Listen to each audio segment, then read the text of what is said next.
Hola, ¿qué tal? ¿Cómo están todos ustedes? Bueno, en el video de hoy vamos a hablar un poco de los amplificadores no inversores e inversores, ¿sí? Específicamente de los amplificadores inversores. Para eso vamos a hacer uso del famoso amplificador operacional LM741, que es el circuito que ya he montado aquí. Aquí está el diagrama esquemático. Y en el osciloscopio vamos a apreciar la señal de entrada y de salida. Vamos a hacer uso de un generador de señales para obtener o para producir a la entrada de nuestro amplificador una señal sinusoidal. Bueno, aquí ya tenemos el esquema simplificado o general para nuestro amplificador inversor, ¿sí? Lo que tenemos que recordar es que en un amplificador inversor de lazo cerrado tenemos una resistencia de retroalimentación, ¿sí? La resistencia de retroalimentación vendría a ser RF. Esta resistencia está conectando la salida de nuestro amplificador con una de las entradas, en este caso con la entrada inversora. También tenemos que tener en cuenta que la entrada no inversora la tenemos que mandar a tierra, ¿sí? Otra cosa que debemos recordar es que la diferencia de potencial entre las dos entradas, la no inversora y la inversora, siempre tiene que ser el mismo. Si estamos conectando nuestra entrada no inversora hacia tierra, eso quiere decir de que aquí va a caer 0 voltios, pero estamos diciendo de que la caída de tensión en las dos entradas tiene que ser la misma. Entonces si aquí tenemos 0 voltios, entonces en la entrada no inversora, perdón, en la entrada inversora también tenemos que tener 0 voltios. A esto se le llama tierra virtual. Ya sabemos que en este punto tenemos 0 voltios.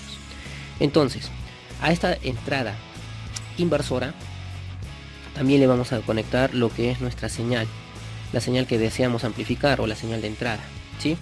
También debemos recordar que la impedancia de entrada de nuestro amplificador operacional es casi infinito. Eso quiere decir de que no va a haber corriente, o la corriente que ingrese por el pin inversor y no inversor va a ser despreciable, ¿sí? Entonces, dicho eso, nosotros vamos a alimentar mediante una fuente, ¿sí? que va a ser nuestra señal de entrada. Y tenemos que darnos cuenta de que aquí hay una resistencia, la resistencia R1, ¿sí? O RI, perdón. La caída de tensión en esta resistencia va a ser la diferencia de potencial que existe entre este punto y este punto, pero como hemos visto aquí tenemos una tierra virtual o 0 voltios.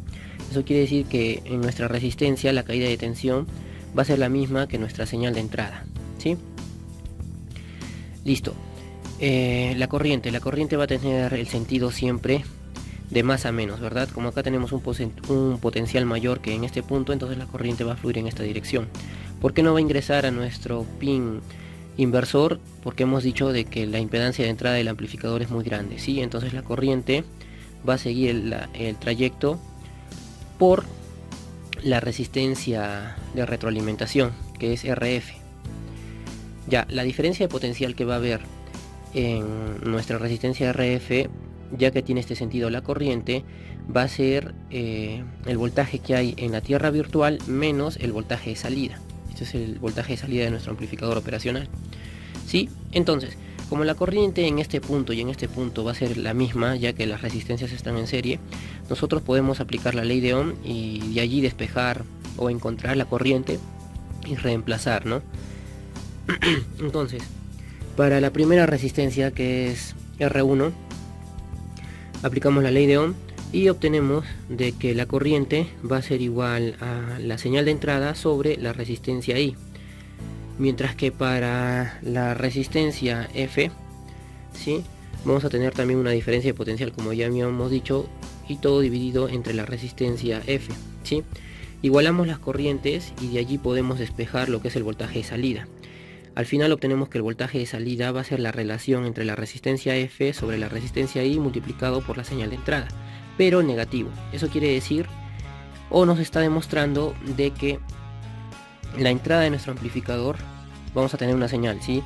Esa señal va a salir amplificada a la salida, pero invertida, desfasada, ¿sí?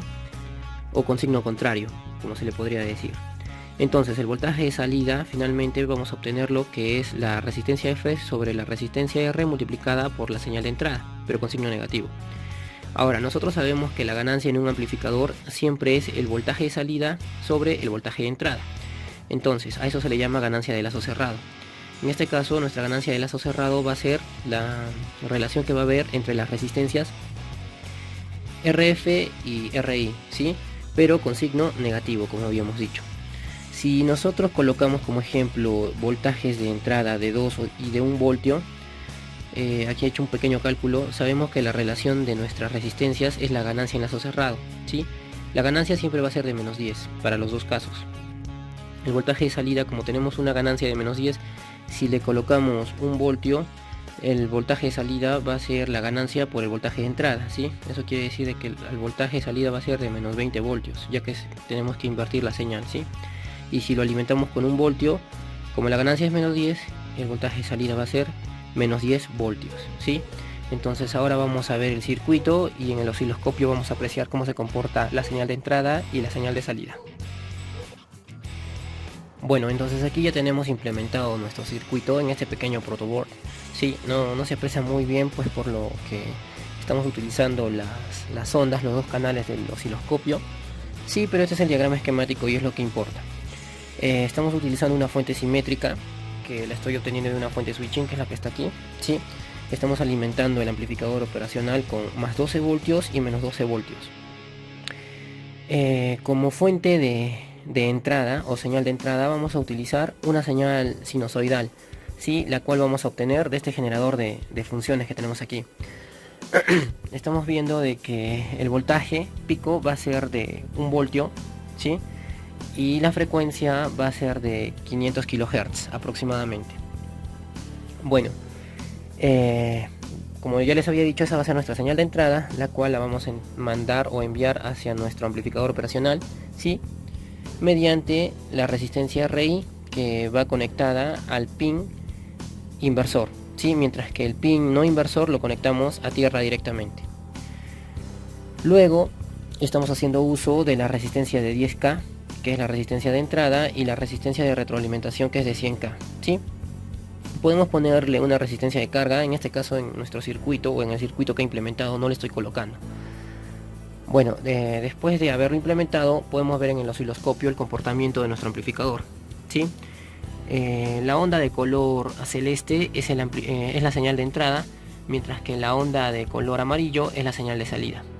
Habíamos acordado o habíamos determinado de que el voltaje de salida era inverso al voltaje de entrada por el signo negativo, ¿sí? Y si nos damos cuenta, vemos de que el voltaje de salida es el inverso del de la entrada. Cuando la entrada está en el pico positivo, la salida está en el pico negativo. Cuando la entrada está en el pico negativo, la salida está en el pico positivo, ¿sí? Entonces está funcionando adecuadamente. Estamos inyectándole, ya les había dicho, un voltaje pico de 1 voltio. Entonces, si nos fijamos en los voltios por división para el canal 1, tenemos 1 voltio por división. Eso quiere decir que cada cuadradito vale 1 voltio, ¿sí? Entonces de aquí a aquí tenemos 1 voltio. Y la amplitud pico pico sería de 2 voltios. Habíamos determinado también que la ganancia de nuestro circuito era menos 10. Eso quiere decir que si tenemos 1 voltio y lo multiplicamos por la ganancia de menos 10, la salida debería de ser menos 10 voltios, ¿verdad? Si nos fijamos en el canal 2, vemos que los voltios por división están a 5. Eso quiere decir que cada cuadradito vale 5 voltios. Y si nos fijamos, tomamos como referencia el eje central, hasta aquí tenemos 5 voltios y hasta el otro pico otros 5 voltios. Eso quiere decir que el voltaje de salida pico es de 10 voltios y el de entrada era de 1 voltio. Eso quiere decir que hay una ganancia de 10. Sería de menos 10 porque la salida la tenemos invertida con respecto a la entrada. De esa manera podemos determinar de que el amplificador inversor está funcionando adecuadamente, ¿sí? Ahora voy a tratar de montar una onda con respecto a la otra. Entonces vamos a mover el osciloscopio y voy a subir el canal 2, ¿sí? Y lo vamos a montar sobre el canal 1. Ahora vamos a mover el canal 1, ¿sí? Lo voy a bajar un poco más y ya las monté las señales, ¿ven? Entonces ya tenemos la señal de salida montada sobre la señal de entrada o al revés. Y como estamos apreciando, está invertida y la amplificación se está dando con una ganancia de menos 10. Bueno, espero que este pequeño circuito les haya servido. No se olviden de suscribirse y darle like a este video. Gracias.